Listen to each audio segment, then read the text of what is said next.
On the Republican side, Donald Trump is doing something surprising this morning. He's agreeing with Bernie Sanders. ABC's Devin Dwyer on Trump's latest salvo and why Ted Cruz is leaving the Empire State just days before the crucial primary. Devin's on the campaign trail in Syracuse, New York. Good morning to you.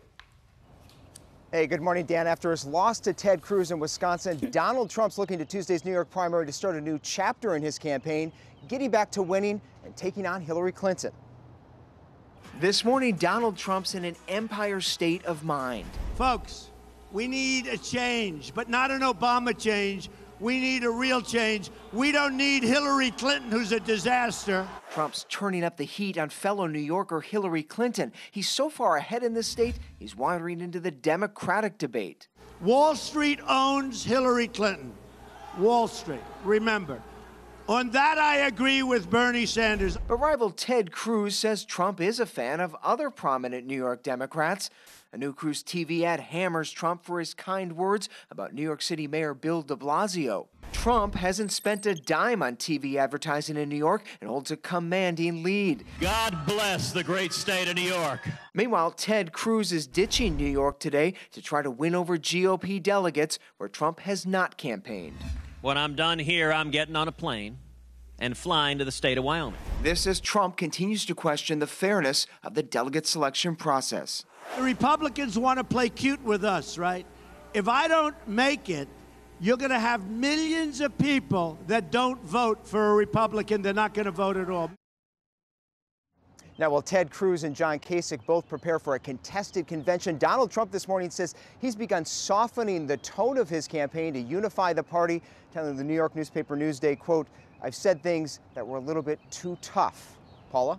All right, we're seeing that 180. Devin, thank you. And we want to bring in ABC's political analyst, Matt Dowd. Matt, thanks for joining us. I want to start out on the GOP. This is turning to be an ugly feud between the GOP and Trump. He wrote an op-ed saying that the process was rigged, but the party responded, and I want to read this to you.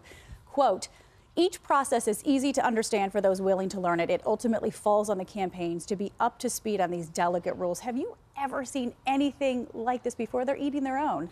Absolutely. This is unprecedented. But basically, the guy that wants to lead the team is attacking the entire team in the course of this.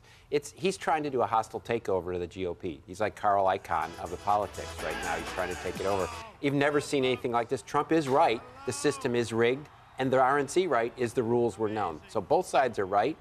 And how this feud turns up, we'll see at the convention in Cleveland. Could sabotage their own party. Let's go to the Democratic side. And Bernie Sanders has won 7 of the last 8 contests. We have a big primary on Tuesday here in New York. But do you think this could be his final stand? Yes, I think the only shot he has left anymore is to change the dynamics of the race. Math is against him. He's not going to get the delegates he needs in the course of this before the convention. So he has to change the dynamic of this race. I think that's why he went to Rome and had his meeting and did his speech over there. Bernie's great adventure continues. But I think he has to win New York, otherwise the race is over. Matt, great analysis as always. It's always great to have you Thanks. in studio. Great to be here. Okay, Dan.